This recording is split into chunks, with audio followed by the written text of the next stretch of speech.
ಕರುಣೆ ಅಂದರೆ ಏನು? ಸುಮ್ಮನೆ ಎಲ್ಲವನ್ನೂ ಸಹಿಸುವುದೇ ಕರುಣೆಯ? ಸುಮ್ಮನಿರುವುದೇ ಶಾಂತಿಯ ಮಾರ್ಗವೇ?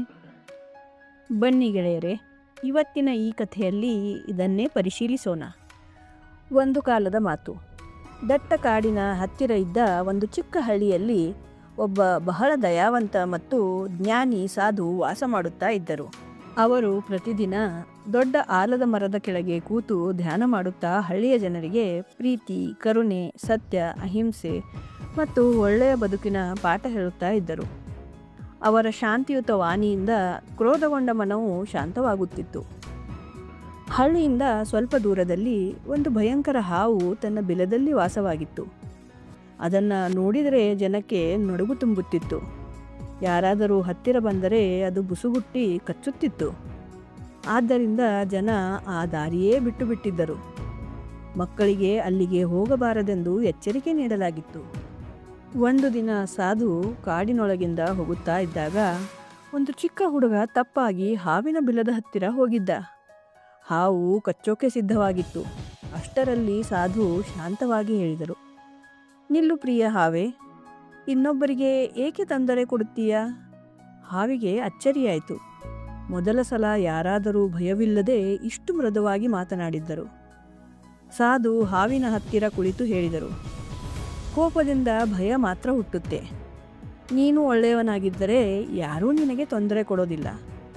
ಹಾವು ಸಾಧುವಿನ ಆ ಶಾಂತ ಮತ್ತು ಹಿತಕಾರಿ ಮಾತುಗಳನ್ನು ಮನಸ್ಸಿಗೆ ಹಾಕಿಕೊಂಡು ತನ್ನ ನಡವಳಿಕೆ ಬದಲಿಸಲು ಒಪ್ಪಿಕೊಂಡಿತು. ಆ ದಿನದಿಂದ ಹಾವು ಯಾರನ್ನೂ ಕಚ್ಚಲಿಲ್ಲ. ಆದರೆ ದಿನಗಳು ಕಳೆದಂತೆ ಹೊಸ ಸಮಸ್ಯೆ ಶುರುವಾಯಿತು. ಹಾವು ಇನ್ನೂ ಕಚ್ಚಲ್ಲ ಅನ್ನೋದನ್ನು ಕಂಡು ಕೆಲವು ಜನ, ಚಿಕ್ಕ ಮಕ್ಕಳು ಅದಕ್ಕೆ ಕಲ್ಲು ಹೊಡೆಯುತ್ತಾ ಬಾಲವನ್ನು ಎಳೆದು ತೊಂದರೆ ಕೊಡೋಕ್ಕೆ ಶುರು ಮಾಡಿದರು. ಸಾಧುವಿನ ಮಾತು ನೆನಪಿಗೆ ತಂದುಕೊಂಡು ಹಾವು ಎಲ್ಲವನ್ನೂ ಸುಮ್ಮನೇ ಸಹಿಸುತ್ತಿತ್ತು.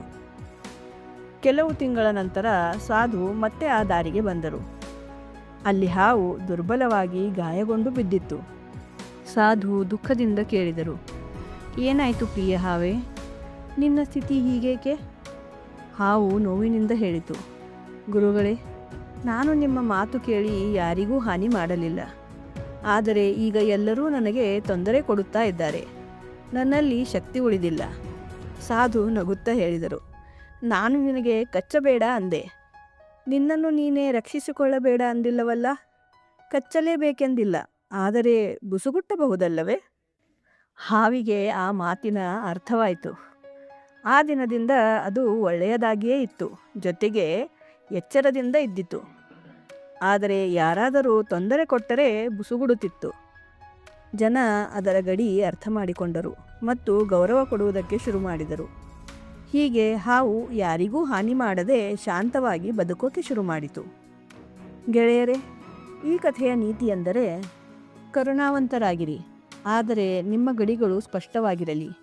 ಇಂದಿನ ಕಾಲದಲ್ಲಿ ಒಳ್ಳೆಯತನದ ಸುರಕ್ಷತೆಗಾಗಿ ವಿವೇಕವೂ ಬೇಕು.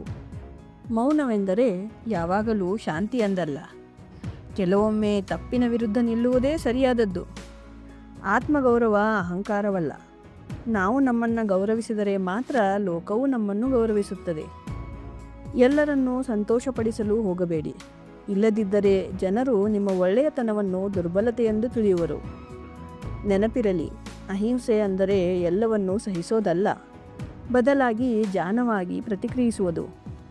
ಏಕೆಂದರೆ ಗಡಿಗಳಿಲ್ಲದ ಕರುಣೆ ಶೋಷಣೆಗೆ ಕಾರಣವಾಗುತ್ತದೆ. ಇಲ್ಲ ಅನ್ನೋ ಪದವನ್ನು ಹೇಳೋದು ಕೂಡ ಇಂದಿನ ಕಾಲದ ಮಹತ್ವದ ಕೌಶಲ್ಯ. ಮೌನವಾಗಿರುವವನು ಯಾವಾಗಲೂ ಸರಿಯಲ್ಲ, ಹಾಗೆಯೇ ಮಾತನಾಡುವವನು ಯಾವಾಗಲೂ ತಪ್ಪು ಅಂತಲ್ಲ.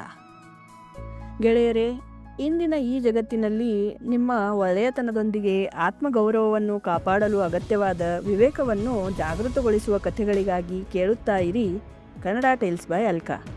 ಇಷ್ಟವಾದಲ್ಲಿ ಲೈಕ್, ಶೇರ್, ಸಬ್ಸ್ಕ್ರೈಬ್ ಮಾಡಲು ಮರೆಯದಿರಿ. ಜೈ ಹಿಂದ್.